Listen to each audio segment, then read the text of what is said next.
of a white Christmas. Okay, welcome back to Take It to the House. This is Drew Robison. I'm here with Alex Deitz as usual, and we are diving into the NFL in this segment. We kind of segued a little bit into college football at the end of our last segment, which, by the way, is on the Coach Rob Show. That is also up on YouTube, as Take It to the House always is. But the Coach Rob Show is on WGSO.com and WGSO 990 AM in New Orleans at noon every Saturday. So we usually take a segment. If you're used to Take It to the House and YouTube, just so you know, the Coach Rob Show takes a part of our show every week and puts it on the radio and on the on-demand streaming from the radio website, WGSO.com. All right, so we're into the NFL now, Alex. We just finished week 15. We were kind of just talking a little bit about some of the games. We have added my beloved Buccaneers as well as the Baltimore Ravens to our table. I don't know. The Buccaneers, I probably jumped the gun a little bit because I'm excited. I think the Packers probably deserve to be on the table too because they are in a solid wild card position. Shoot, they're 10-4. Yeah, and but here's what's interesting. We've still got a lot of teams that are just done, and then we've got teams that are sort of on the bubble, and some teams that just won't completely go away. I feel like, Rams beating the 49ers last Thursday is a good example in the NFC. Two playoff teams, we would think and hope, but the 49ers are now probably on life support. Yeah. They are 6-8. The Rams are at a solid 8-6. By the way, the Seahawks lost. Right. So the Rams are still a team that could be a team that you don't want to face in the NFC, even though they're 8-6 and they could capture a division. Of course, the Buccaneers, as we've already mentioned, are a hot team right now. Right. I think the Buccaneers are still, and I'm sort of thinking of this cautiously as a fan, almost like I'm a part of the team. I feel great about the Bucs. They've played a much better game against the Chargers. That was a big win. Much better than they looked against the Raiders, even though we beat the Raiders with no problem. Right. We've got the Cowboys on Sunday night in the primetime game this week, and I am nervous because the Falcons did beat the pathetic Raiders on Monday night, and the Falcons are 7-7. The Bucs are 8-6, and they still win that tiebreaker. So if the Falcons are able to win this week, and I think they play the Giants. Right. It's a winnable game. And the Buccaneers trip up and lose to the Cowboys. All of a sudden, the Bucs are not in the playoffs because we don't win the division. I think we've got to win the division to make the playoffs. There's too many good wild card teams like the Packers, like the Vikings, and probably the Commanders too.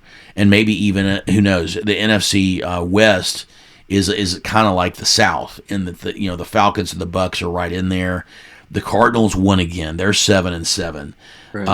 And the 49ers are on the outside looking in. But anyway, I hope the Falcons will lose and the Bucs will win so that we can get up by 2 games. Yeah. And then we still have to play the Panthers and the Saints, the 2 bad teams in our division, which, are always losable games. I mean, we barely beat the Panthers. We haven't struggled with the Saints this year, but historically we always do struggle with the Saints. But, what's also interesting, if you look through the games, it seems like you've got a handful of games that are just sort of who cares games. Yeah. But a lot of it's lining up so the playoff teams are playing other playoff teams. Yeah.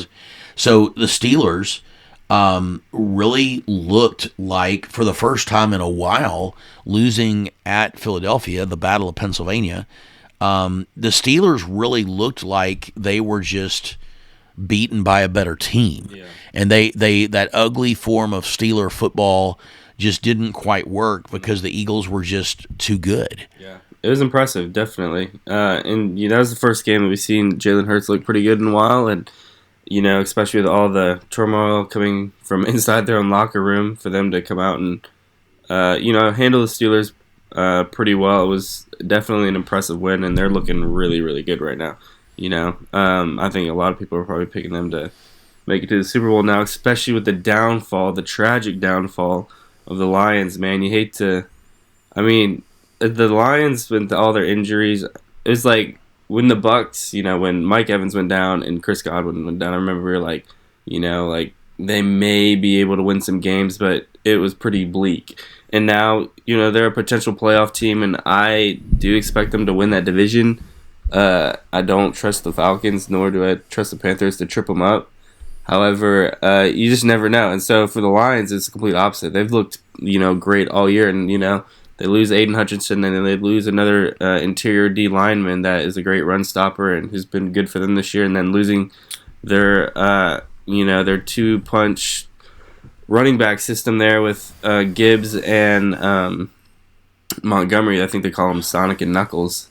Losing Knuckles. Montgomery, that's a blow to their team. And Carlton Davis, if he's got some jaw thing from this past week, so he's out indefinitely. He's a good corner. I mean, wow, like that, I am like a big Packer fan, and so to see the Lions maybe not win is okay. I'm okay with, but I don't like when teams fall out of place because of injury alone.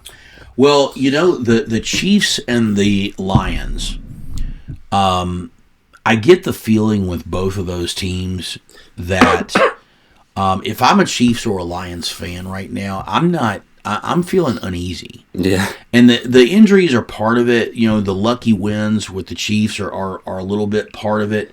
But I'll tell you, the thing that really it feels like, when you watch maybe the Olympics, or if you ever watch a track meet and you've got the guys in that 1,600 meters or the 3,200 meters. Right. And it's a long race, but it's watchable. It's not like a marathon. But you've watching these guys, and you almost feel like the guy that is leading the whole way. Yeah.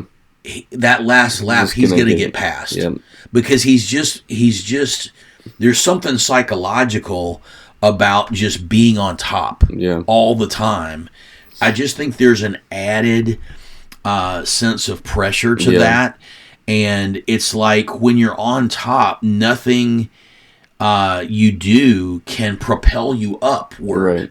You're just trying to survive and stay on top. Yeah. And I don't know. I think if we end up with a Chiefs-Lions Super Bowl, or either one of those teams, nobody's going to be shocked. Right. But that will be, I'll just put it this way. If we end up with a Chiefs-Lions Super Bowl, they deserve it. Yeah.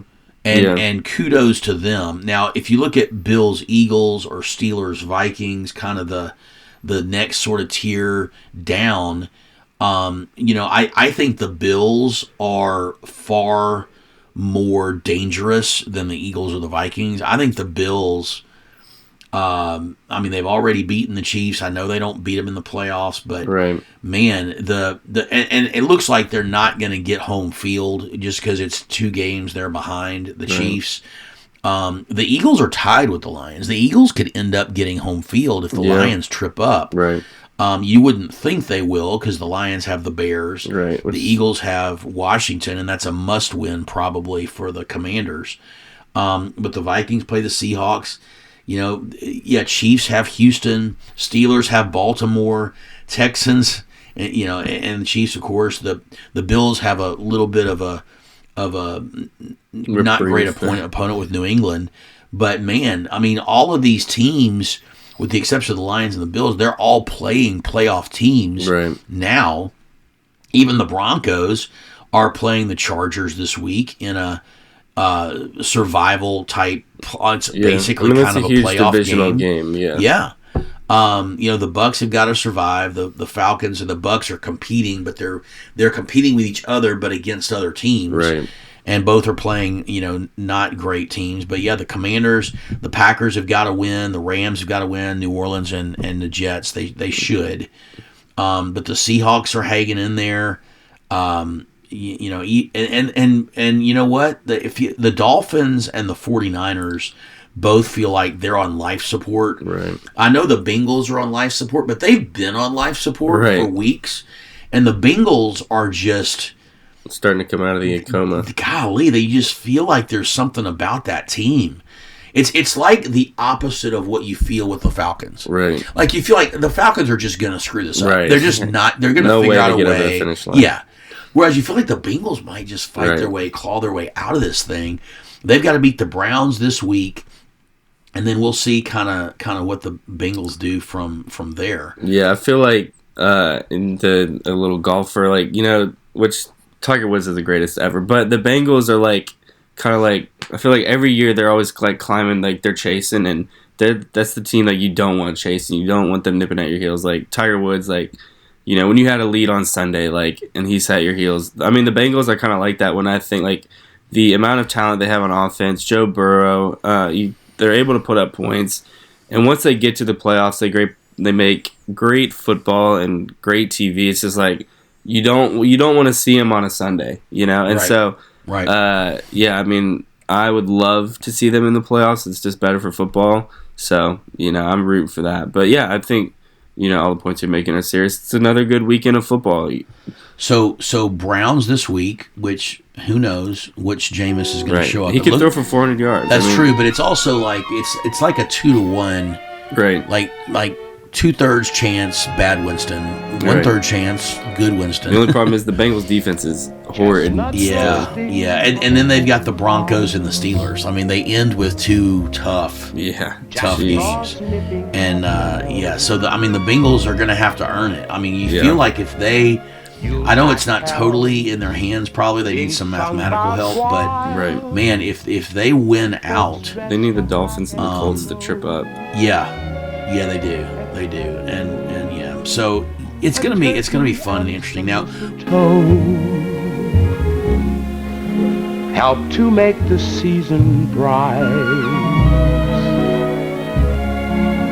Tiny tots with their eyes all aglow.